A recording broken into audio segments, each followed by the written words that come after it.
राधे राधे, हरे कृष्ण। आप सभी का दिन शुभ हो। प्रिय भक्तजनों, आज आप सुनेंगे वैशाख मास महात्म्य का 20वां अध्याय। आज दिनांक है 21 अप्रैल और दिन है मंगलवार। आज ब्रह्म मुहूर्त सुबह 4:28 से 5:16 तक रहेगा।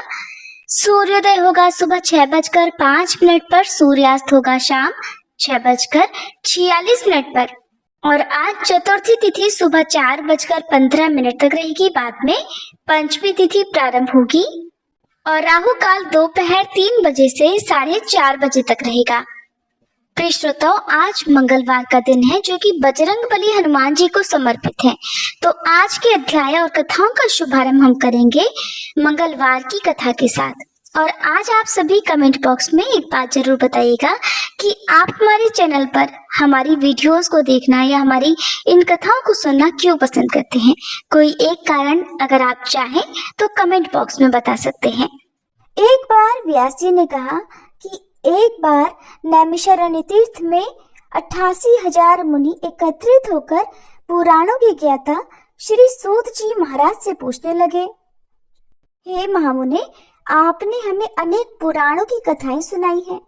आप कृपा करके हमें ऐसा व्रत और कथा बताइए जिसके करने से संतान की प्राप्ति हो और मनुष्यों को रोग, शोक, अग्नि, सर्व दुख आदि का भय दूर हो, क्योंकि कलयुग में तो सभी जीवों की आयु बहुत कम है। फिर इस पर उन्हें रोग, चिंता, कष्ट लगे रहते हैं, तो ऐसे में वह अपना ध्यान श्री हरि के चरणों में भला कैसे लगा सकेंगे। तब श्री सूत जी बोले, हे मुनियों, आपने लोक कल्याण के लिए बहुत ही उत्तम बात पूछी है। एक बार धर्मराज युधिष्ठिर ने भगवान श्री कृष्ण से लोक कल्याण के लिए यही प्रश्न किया था।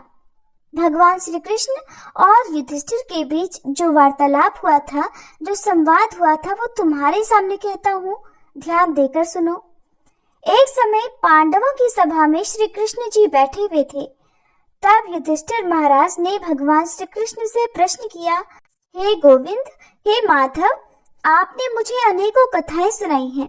आज आप कृपा करके ऐसा व्रत या कथा सुनाइए जिसके करने से मनुष्य को रोग, चिंता का भय दूर हो और उसे पुत्र की प्राप्ति हो। हे प्रभु, बिना पुत्र के जीवन व्यर्थ है। पुत्र के बिना मनुष्य नरकगामी होता है। पुत्र के बिना मनुष्य पितृ ऋण से छुटकारा नहीं पा सकता और न ही उसका पुण्यग नामक नरक से उद्धार हो सकता है। इसलिए पुत्रदायक व्रत बतलाइए। तब भगवान श्री कृष्ण इस प्रकार बोले, हे राजन, मैं एक प्राचीन इतिहास सुनाता हूँ, आप उसे ध्यानपूर्वक सुनो। कुंडलपुर नामक एक नगर था, उसमें नंदा नामक एक ब्राह्मण रहा करता था।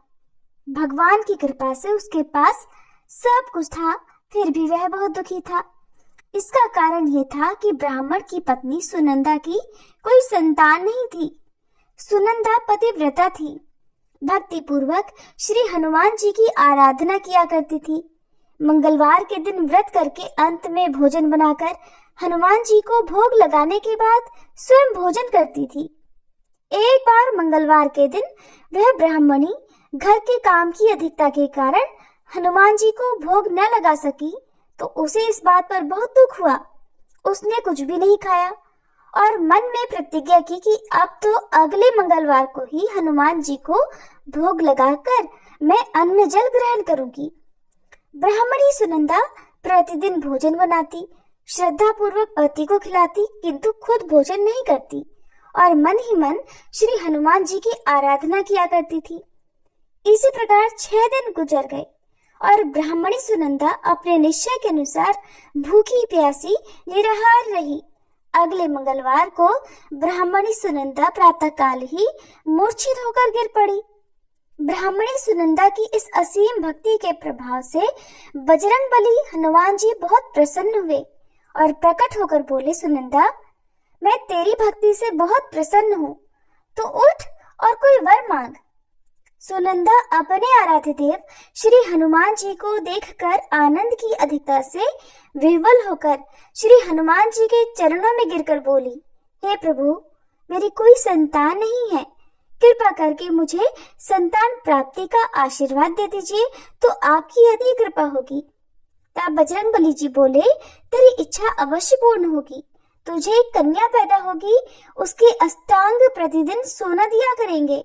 ऐसा कहकर बजरंगबली हनुमान जी अंतर्ध्यान हो गए।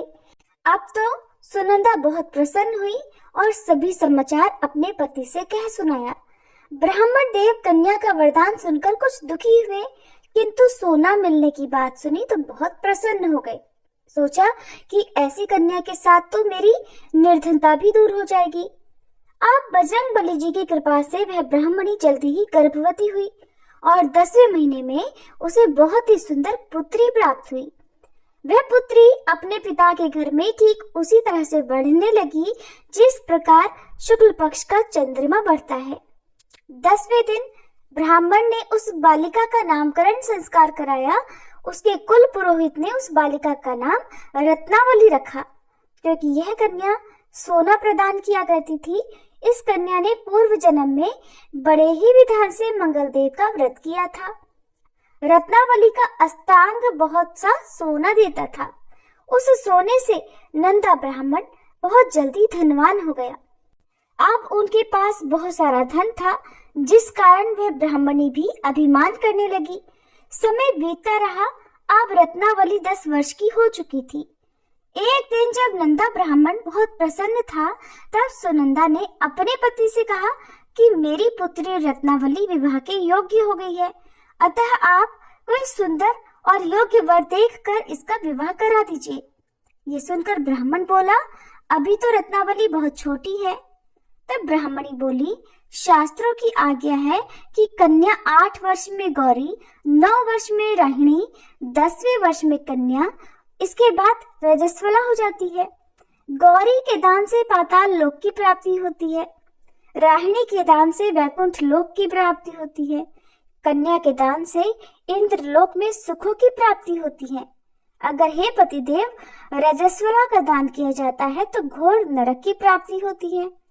इस पर वह ब्राह्मण बोला कि अभी तो रत्नावली मात्र 10 ही वर्ष की है और मैंने तो 16-16 साल की कन्याओं के विवाह कराए हैं, अभी जल्दी क्या है। तब ब्राह्मणी सुनंदा कहने लगी, लगता है आपको बहुत अधिक लोभ हो गया है।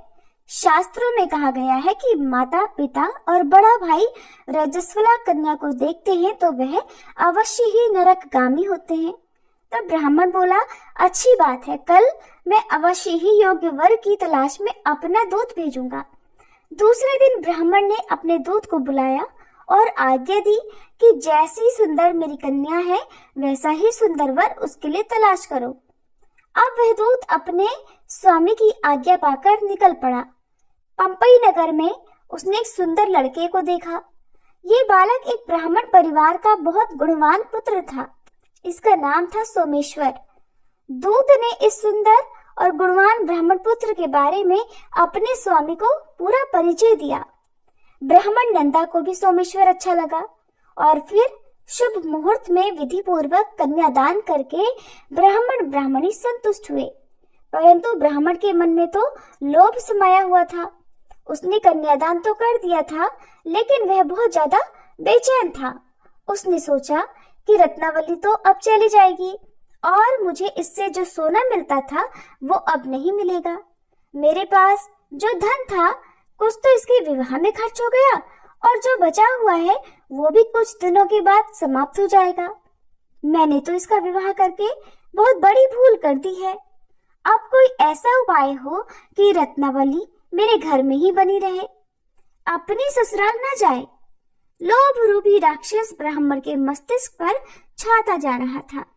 रात भर वह अपने बिस्तर पर बेचैनी से करवटें बदलते बदलते बेचैन रहा और उसने एक बहुत ही क्रूर निर्णय लिया।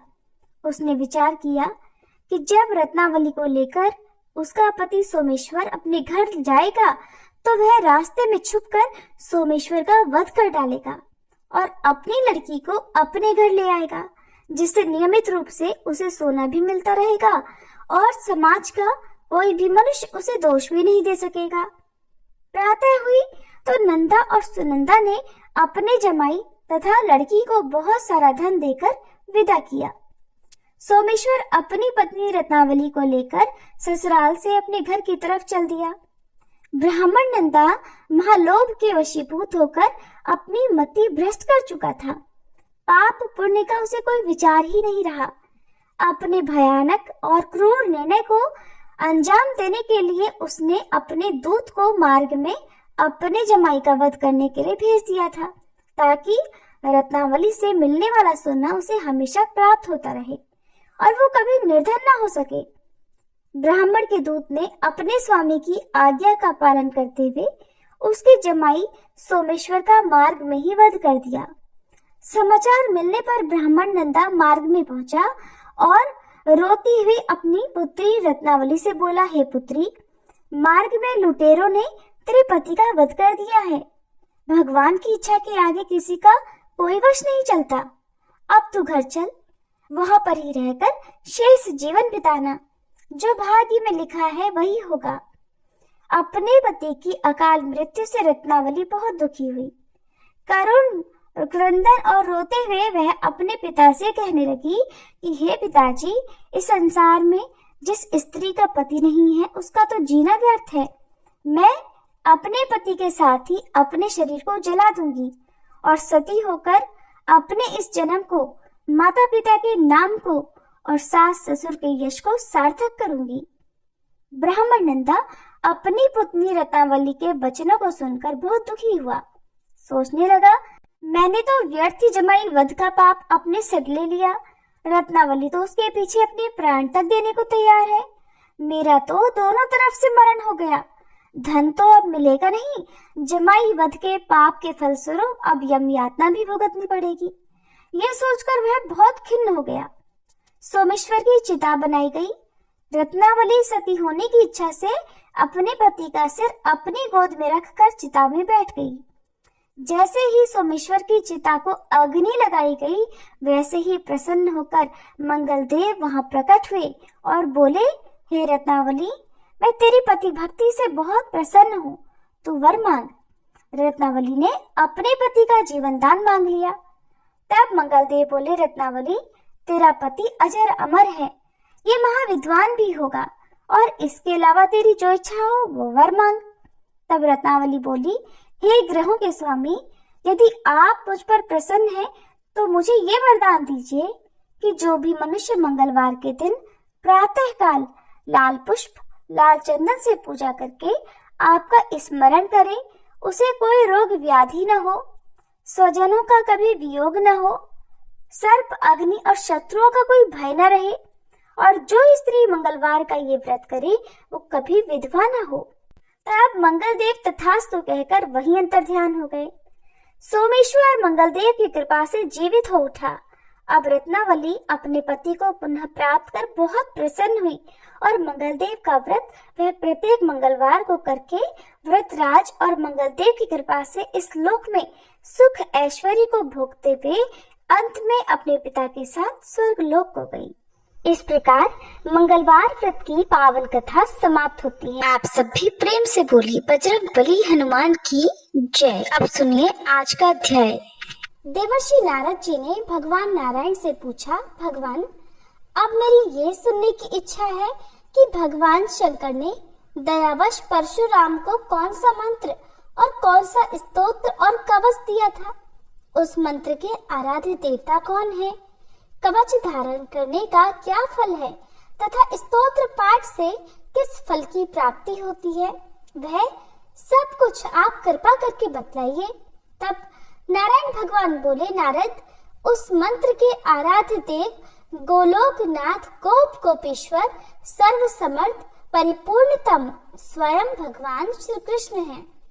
शंकर जी ने रत्न पर्वत के निकट स्वयं प्रभा नदी के तट पर पारिजात वन के मध्य स्थित आश्रम में लोकों के देवता माधव के समक्ष परशुराम को त्रैलोक्य विजय नामक परम अद्भुत कवच विभूति योग से संभूत महान पुण्यमय स्वतराज नाम वाला स्तोत्र और संपूर्ण कामनाओं का फल प्रदान करने वाला मंत्र कल्पतरु नामक मंत्र प्रदान किया था। महादेव जी ने कहा, भृगुवंशी महाभागवत्स, तुम प्रेम के कारण मुझे पुत्र से भी अधिक प्रिय हो, अतः आओ कवच ग्रहण करो। हे राम, जो ब्रह्मांड में परम अद्भुत तथा विजयप्रद है, श्री कृष्ण के उस त्रैलोक की विजय नामक कवच का मैं वर्णन करता हूँ, सुनो। पूर्व काल में श्री कृष्ण ने गोलोक में स्थित वृंदावन नामक वन में राधिकाश्रम में रास मंडल के मध्य ये कवच मुझे दिया था। ये अत्यंत गोपनीय तत्व संपूर्ण मंत्र समुदाय का विग्रह स्वरूप, पुण्य से भी बढ़कर पुण्यतर परमोत्कृष्ट है और इसे स्नेहवश मैं तुम्हें बता रहा हूँ, जिसे पढ़कर और धारण करके मूल प्रकृति भगवती आद्य शक्ति ने शुंभ निशुंभ महिषासुर और रक्तबीज का वध किया था, जिसे धारण करके मैं लोगों का संहारक और संपूर्ण तत्वों का जानकार हुआ हूँ तथा पूर्व काल में जो दुरंत और अवध्य थे उन त्रिपुरों को खेल ही खेल में दग्ध कर सका हूँ, जिसे पढ़कर और धारण करके ब्रह्मा ने इस उत्तम सृष्टि की रचना की है, जिसे धारण करके भगवान शेष सारे विश्व को धारण करते हैं, जिसे धारण करके कूर्मराज शेष को लीला पूर्वक धारण किए रहते हैं, जिसे धारण करके स्वयं सर्वव्यापक भगवान वायु विश्व के आधार हैं, जिसे धारण करके वरुण सिद्ध और कुबेर धन के स्वामी हुए हैं, जिसे पढ़कर एवं धारण करके स्वयं इंद्र देवताओं के राजा बने हैं, जिसे धारण करके तेजो राशि स्वयं सूर्य भुवन में प्रकाशित होते हैं, जिसे पढ़कर एवं धारण करके चंद्रमा महान बल और पराक्रम से संपन्न हुए हैं, जिसे पढ़कर एवं धारण करके महर्षि अगस्त्य सातों समुद्रों को पी गए और उनके तेज से वातापी नामक दैत्य को पचा गए, जिसे पढ़कर एवं धारण करके पृथ्वी देवी सबको धारण करने में समर्थ हुई है, जिसे पढ़कर एवं धारण करके गंगा स्वयं पवित्र होकर भुवनों को पावन करने वाली बनी है, जिसे धारण करके धर्मात्माओं में श्रेष्ठ धर्म लोकों के साक्षी बने हैं, जिसे धारण करके सरस्वती देवी संपूर्ण विद्याओं की अधिष्ठात्री देवी हुई है, जिसे धारण करके परात्परा लक्ष्मी लोगों को अन्न प्रदान करने वाली हुई है, जिसे पढ़कर एवं धारण करके सावित्री ने वेदों को जन्म दिया है, भृगुनंदन, जिसे पढ़ और धारण करके वेद धर्म के वक्ता हुए हैं, जिसे पढ़कर और धारण करके अग्नि शुद्ध एवं तेजस्वी हुए हैं और जिसे धारण करके भगवान सनत कुमार को ज्ञानियों में सर्वश्रेष्ठ स्थान मिला है। जो महात्मा साधु एवं श्री कृष्ण भक्त हो उसी को केवल यह कवच देना चाहिए, क्योंकि शठ एवं दूसरों के शिष्य को देने से दाता मृत्यु को प्राप्त हो जाता है। इस त्रैलोक के विजय कवच के प्रजापति ऋषि हैं, गायत्री छंद हैं, स्वयं रासेश्वर देवता हैं और त्रैलोक की विजय प्राप्ति में इसका विनियोग कहा गया है। ये परात्पर कवच तीनों लोकों में दुर्लभ है। ओम श्री कृष्णाय नमः सदा मेरे सिर की रक्षा करे। कृष्णाय स्वाहा ये पंचाक्षर सदा कपाल को सुरक्षित रखे। कृष्ण नेत्रों की तथा कृष्णाय स्वाहा पुतलियों की रक्षा करे। हरे नमः सदा मेरी भ्रकुटियों को बचाए। ओम गोविंदाय स्वाहा मेरी नासिकाओं की सदा रक्षा करे। गोपालाय नमः मेरे दंड स्थलों की सदा सब ओर से रक्षा करे। ओम गोपांगनेशाय नमः सदा मेरे कानों की रक्षा करे। ओम कृष्णाय नमः निरंतर मेरे दोनों ओठों की रक्षा करे। ओम गोविंदाय स्वाहा सदा मेरी दंत पंक्ति की रक्षा करे।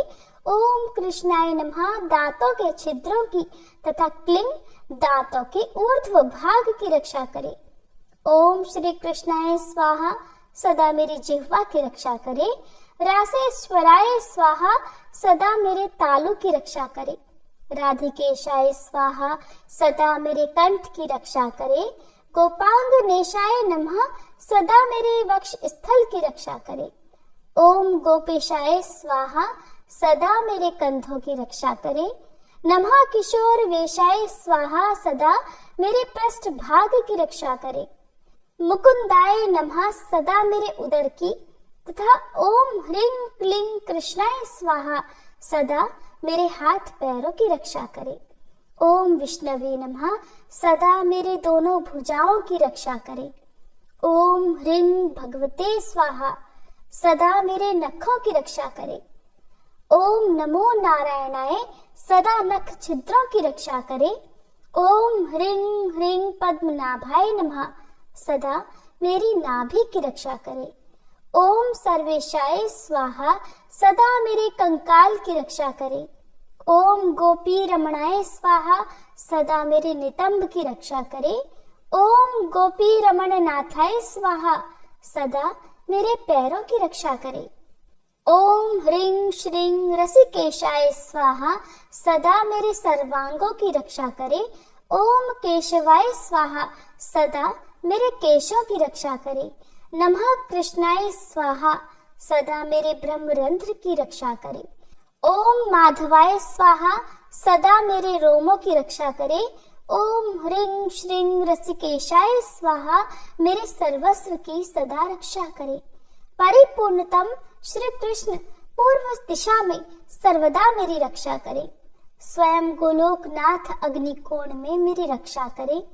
पूर्ण ब्रह्म स्वरूप दक्षिण दिशा में सदा मेरी रक्षा करे। श्री कृष्ण नैऋत्य कोण में मेरी रक्षा करे। श्री हरि पश्चिम दिशा में मेरी रक्षा करे। गोविंद वायव्य कोण में नित्य निरंतर मेरी रक्षा करे। रसिक शिरोमणि उत्तर दिशा में सदा मेरी रक्षा करे।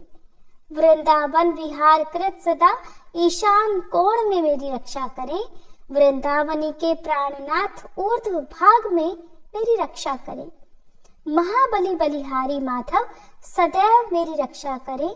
नृसिंह जल स्थल तथा अंतरिक्ष में सदा मुझे सुरक्षित रखें।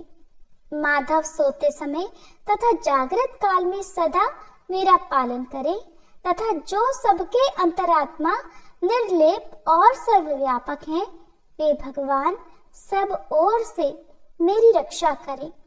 वत्स, इस प्रकार मैंने त्रैलोक्य विजय नामक कवच, जो परम अनोखा तथा समस्त मंत्र समुदाय का मूर्तमान स्वरूप है, तुम्हें बतला दिया। मैंने इसे श्री कृष्ण के मुख से श्रवण किया था।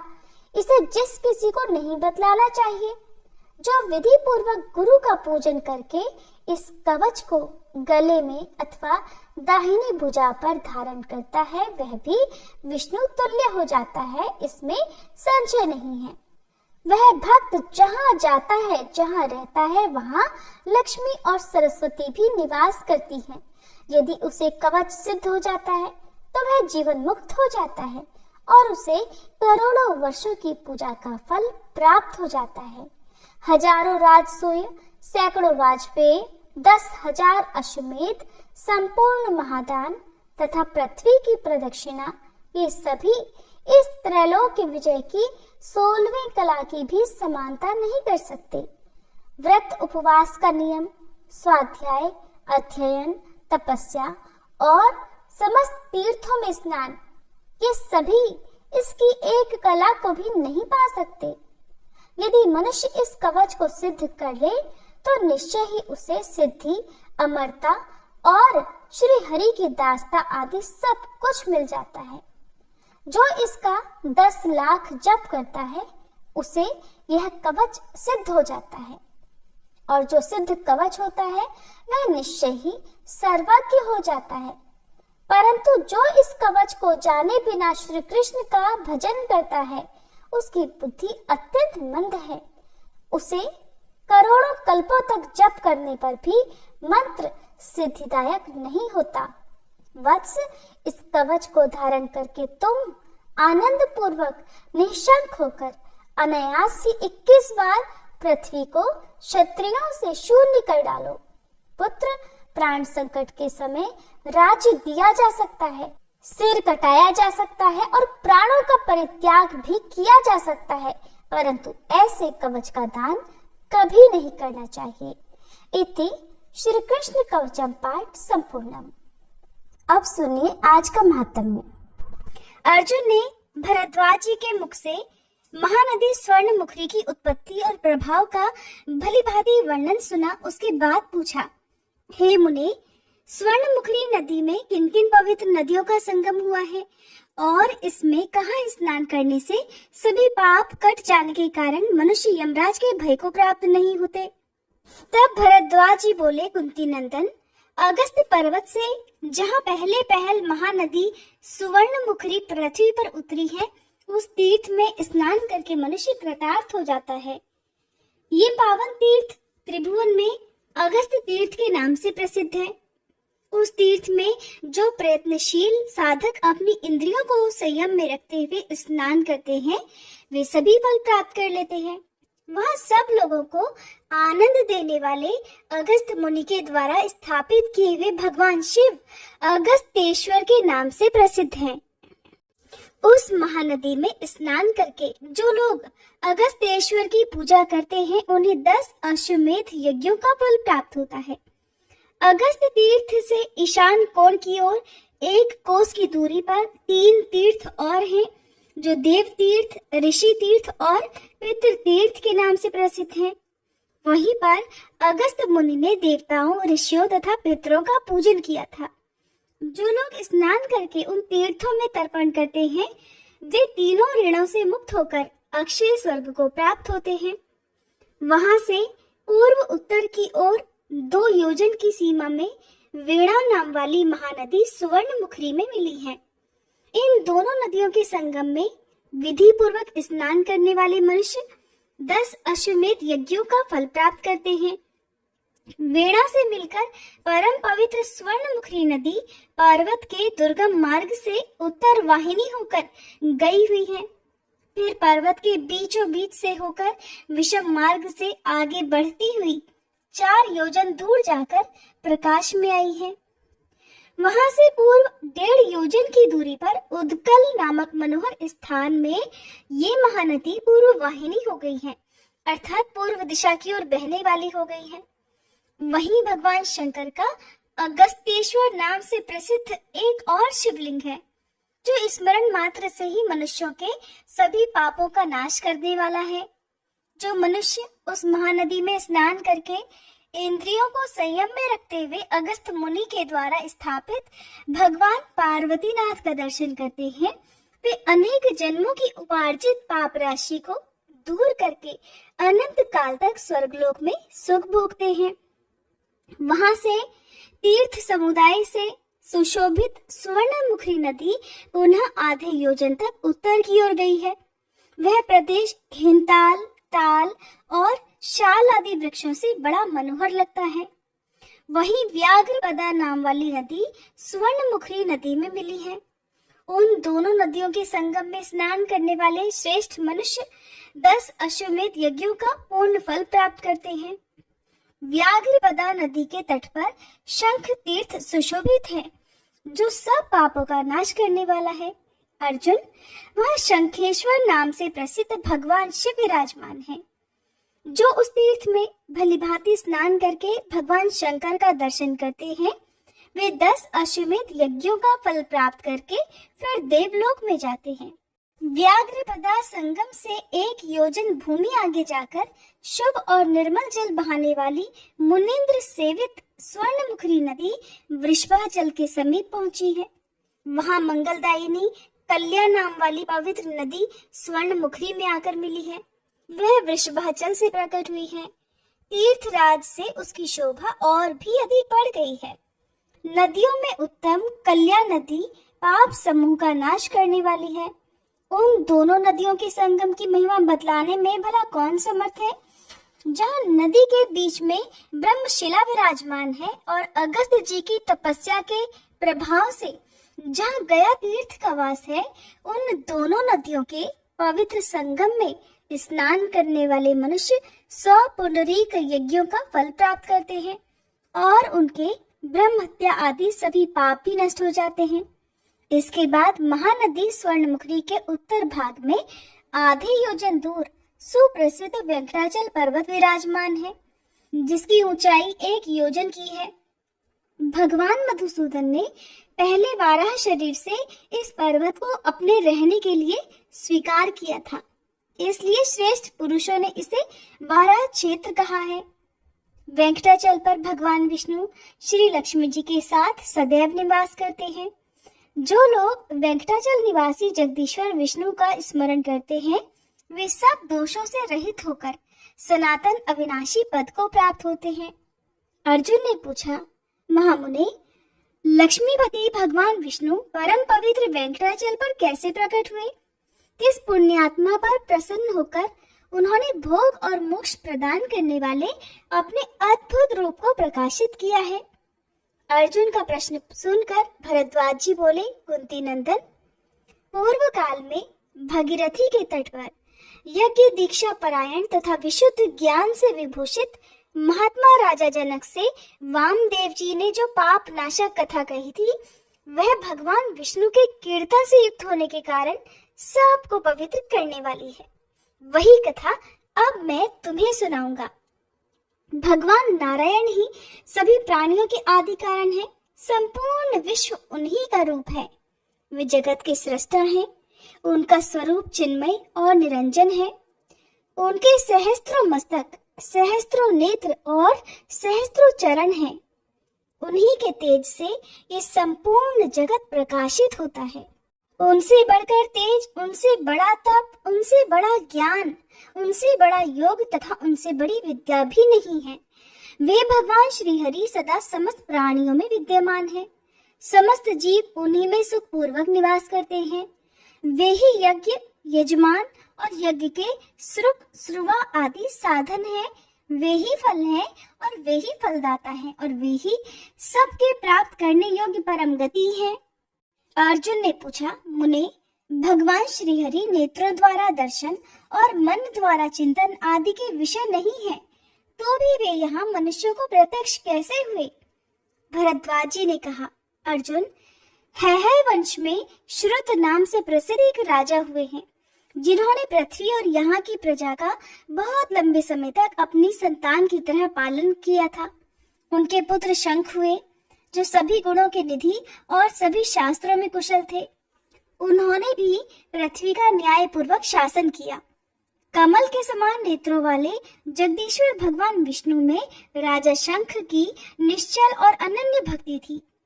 उन्होंने दृढ़ निश्चय पूर्वक अद्भुत महिमा वाले देवादिदेव जगतपति अनन्य पुरुषोत्तम का सदैव ध्यान करते हुए तरह तरह के व्रत, दान और पुण्य किए तथा वेदों के द्वारा जानने योग्य भगवान मधुसूदन की प्रीति के लिए ही अश्वमेध आदि यज्ञों का अनुष्ठान भी किया। भक्त वत्सल केशव में मन लगाकर वे प्रतिदिन गोविंद का स्मरण, अविनाशी अच्युत का जप, कमल नयन श्री विष्णु का पूजन तथा शारंग धनुषधारी श्री हरि का कीर्तन किया करते थे।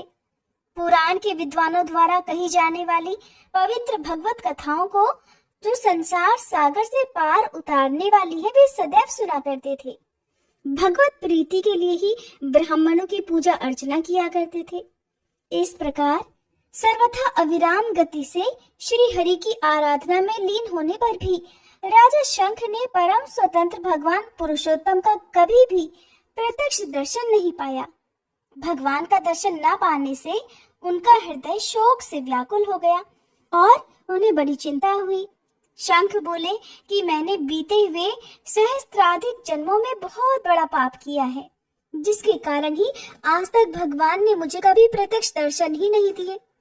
अनेक जन्मों में उपार्जित सभी तपस्याओं का ये एक ही अखंड फल है कि मधुसूदन भगवान श्री विष्णु का दर्शन प्राप्त हो जाए।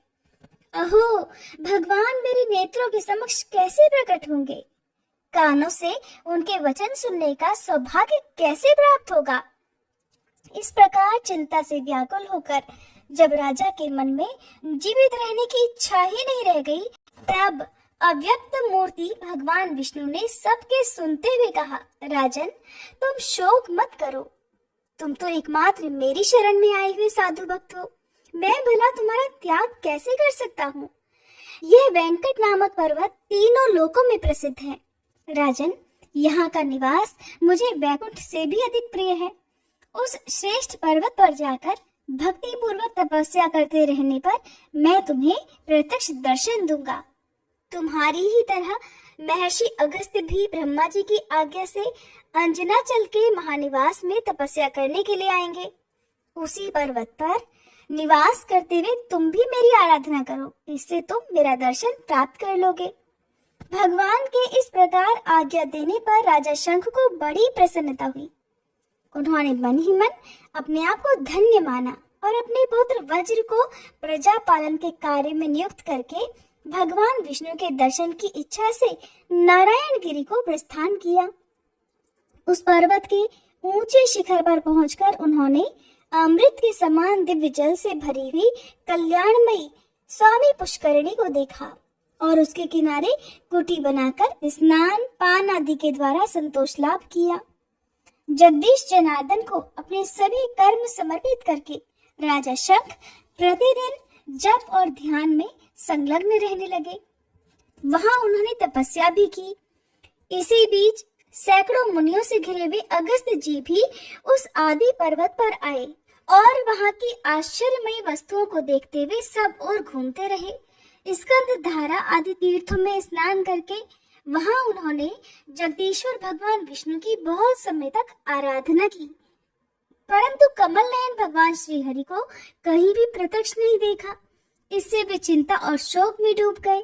उस समय बृहस्पति, शुक्र तथा राजा उपरिचर और वसु ये सब महानुभाव अगस्त्य जी के पास आए और इस प्रकार कहने लगे कि मुनिश्रेष्ठ, लोकनाथ ब्रह्मा जी ने हमें जो आज्ञा दी है उसे हम आपको बतला रहे हैं। दक्षिण दिशा में वेंकटाचल नामक पर्वत है। वहां का निवास स्थान भगवान श्री विष्णु को श्वेत द्वीप से भी अधिक प्रिय है। जगत गुरु गोविंद उस पर्वत पर महर्षि अगस्त्य तथा राजा शंख को अपने स्वरूप का प्रत्यक्ष दर्शन कराएंगे। उस समय सब देवताओं, ऋषियों तथा अन्य लोगों को भी देवाधिदेव श्री हरि का दर्शन होगा। ये बात शीघ्र ही होने वाली है और ब्रह्मा जी के कहने पर ही हम लोग यहाँ आए हैं और भाग्यवश यहाँ आपका दर्शन भी हमें मिल गया। अब हम आपके साथ ही स्वामी पुष्करिणी के तट पर भगवत भक्तों में श्रेष्ठ राजा शंख का भी दर्शन कर लेंगे। यह सुनकर अगस्त्य मुनि शोक समूह का त्याग करके शीघ्र ही उन सबके साथ चल दिए। उस समय यहाँ वहाँ चौड़ी शिलाओं पर बैठे हुए तथा भगवान विष्णु के गुण वैभव का गान करते हुए अनेक सिद्ध पुरुष उन्हें दिखाई दिए। फिर उन्होंने निर्मल जल वाली दिव्य स्वामी पुष्करिणी का भी दर्शन किया और उसके किनारे आश्रम बनाकर रहने वाले राजा शंख को भी देखा, जो मन, वाणी और शरीर द्वारा होने वाले सभी कर्म भगवान श्री विष्णु को समर्पित करके विराजमान थे। उन्हें आया देख राजा ने सबका यथावत सत्कार किया। फिर सब लोग एक दूसरे का आदर करते हुए वहां बैठे और उत्कंठित होकर गोविंद के नामों का कीर्तन करते हुए कृतार्थ हो गए। संपूर्ण जगत के स्वामी भगवान विष्णु में मन लगाकर उन्हीं की पूजा और स्तुति में लगे हुए उन सब लोगों के 3 दिन बीत गए। तीसरे दिन रात में उन सबको नींद आ गई। फिर चौथे पहर में उन्होंने सपना देखा कि भगवान पुरुषोत्तम हाथों में शंख, चक्र और गदा धारण किए प्रसन्न मुख से वर देने के लिए खड़े हैं। उनके नेत्र खिले हुए हैं। भगवान की ये झांकी देखकर सभी प्रसन्नचित होकर उठे और कुटी से निकलकर सब ने स्वामी पुष्करिणी के पावन जल में विधि पूर्वक स्नान किया। इसके बाद प्रातः कालोचित सभी कर्मों का अनुष्ठान करके भगवान विष्णु की आराधना करने के लिए वे राजा के आश्रम में लौटे। मार्ग में पक्षियों द्वारा ऐसे शुभ शकुन की सूचना मिली जो तत्काल ही कल्याण की प्राप्ति कराने वाला था। उस शकुन को देखकर सबको ये विश्वास हो गया कि अब उन्हें भगवान का कृपा प्रसाद अवश्य ही प्राप्त होगा। इसके बाद त्रिभुवन विधाता भगवान जनार्दन का पूजन करके उन्होंने वेद वर्णित पवित्र स्तोत्रों द्वारा उनकी स्तुति की। स्तुति के अंत में महर्षि अगस्त्य और राजा शंख भगवान के अष्टाक्षर अर्थात ओम नमो नारायणाय मंत्र का जप करने लगे।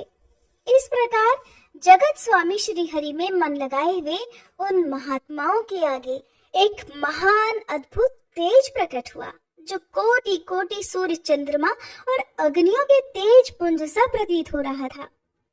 उस तेज पुंज का दर्शन करके सबको बड़ा आश्चर्य हुआ और उन्होंने उसके भीतर परमानंद विग्रह दिव्य रूपधारी भगवान श्री नारायण का चिंतन किया, जो मन और वाणी के मार्ग से सर्वथा दूर हैं, अपने विख्यात ऐश्वर्य से सदा प्रकाशित होते हैं, सहस्त्र नेत्र, सहस्त्र भुजा और सहस्त्र चरणों से संयुक्त हैं, तपाए हुए सोने के समान दीप्यमान कांति से जिनका रूप बड़ा मनोहर लगता है, जो अपने वक्षस्थल पर लक्ष्मी जी को धारण करते हैं और कौस्तुभ मणि से सुशोभित होते हैं, जिनका स्वरूप अचिंत्य है, जो अनादि और अनंत है, समस्त ब्रह्मांड को अपने आप में ही प्रकाशित करते हैं और चारों ओर व्यापक है। उन्हीं भगवान जगन्नाथ को अपने सामने देखकर अगस्त्य और शंख आदि सब मुनियों के मन में बड़ा हर्ष हुआ।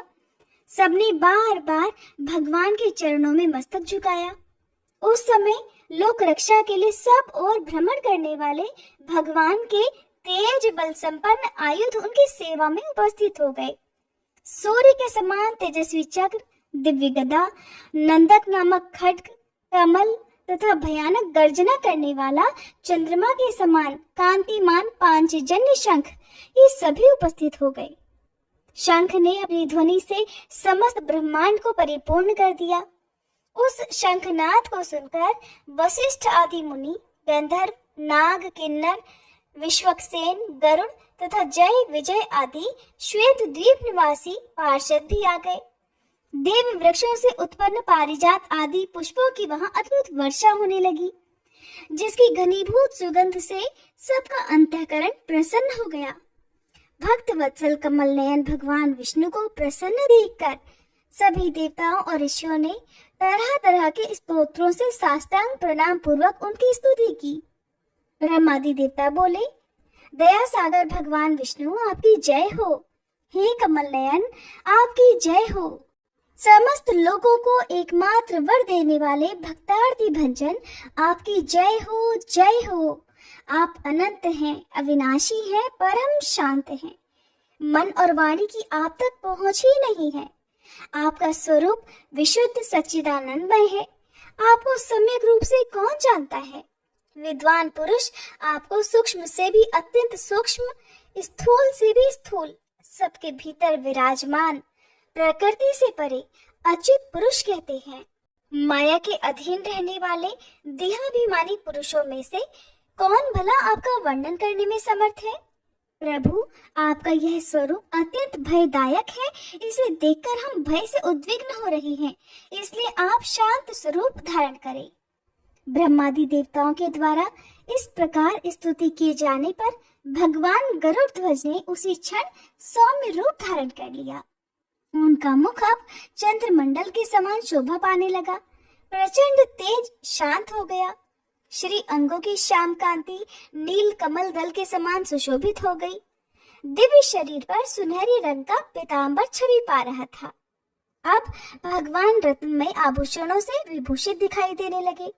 उनके चारों हाथ शंख, चक्र, गदा और पद्म से शोभायमान थे।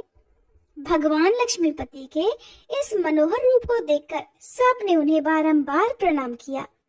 भगवान ने अभीष्ट वरदान से ब्रह्मादि देवताओं को संतुष्ट करके मुनि श्रेष्ठ अगस्त्य जी से कहा, मुनींद्र, तुमने मेरे लिए कठिन व्रतों का अनुष्ठान करके बहुत क्लेश उठाया है, इसलिए मैं तुम्हें अभीष्ट वरदान दूंगा। बोलो क्या चाहते हो? भगवान लक्ष्मीपति का यह वचन सुनकर अगस्त्य जी के सभी अंगों में रोमांच हो आया। फिर भी भगवान को बारंबार प्रणाम करके बोले, प्रभु, आपने जो मेरा इतना आदर किया, इसी से मैंने जो भी हवन किया है, जो भी तप, स्वाध्याय और श्रवण किया है, वो सब सफल हो गया। भगवान, मैं तो आपको ढूंढ रहा था और आप मुझे ढूंढते हुए आ गए। आपकी कृपा से मैं सब कुछ पहले ही पा गया हूँ। माधव, इस समय बहुत सोचने विचारने पर भी मुझे कोई ऐसी वस्तु नहीं दिखाई देती जो कि मांगने लायक हो, इसलिए आपके चरणारविंदों में निरंतर ऐसी ही भक्ति बनी रहे। यही कृपा कीजिए।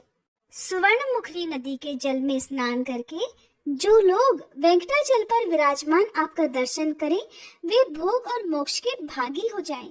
भगवान, थोड़ी आयु वाले अज्ञानी मनुष्य व्रत, स्वाध्याय और कर्मों द्वारा आपका दर्शन नहीं कर सकते, इसलिए सब पर कृपा करने के लिए सदैव उस पर्वत पर निवास कीजिए और सबको मनवांछित वस्तु देने वाले होइए। तब श्री भगवान कहने लगे, हे ब्राह्मण, तुमने जो प्रार्थना की है वह सब पूर्ण होगी। आज से वैकुंठ नाम वाले इस पर्वत पर मैं सदा निवास करूंगा।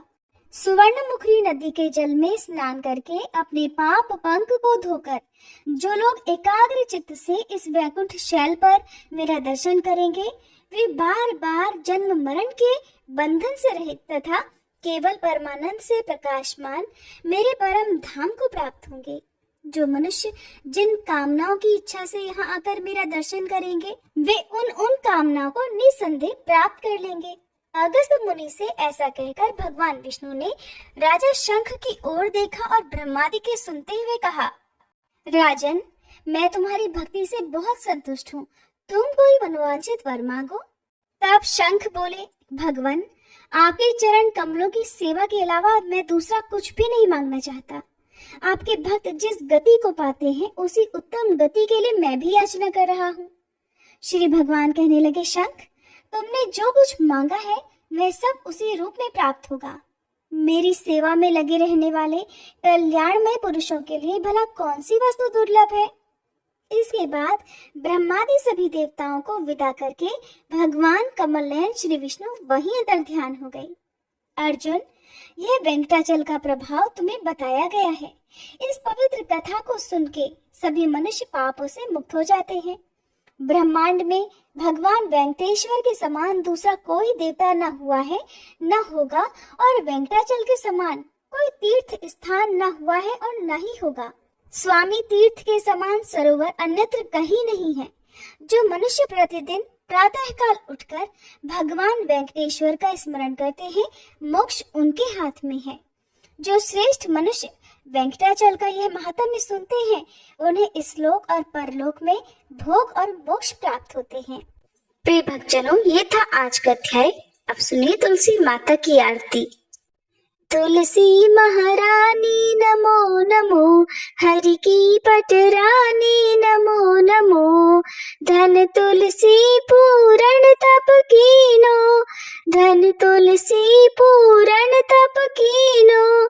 शालिग्राम बनी पटरानी नमो नमो, तुलसी महारानी नमो नमो।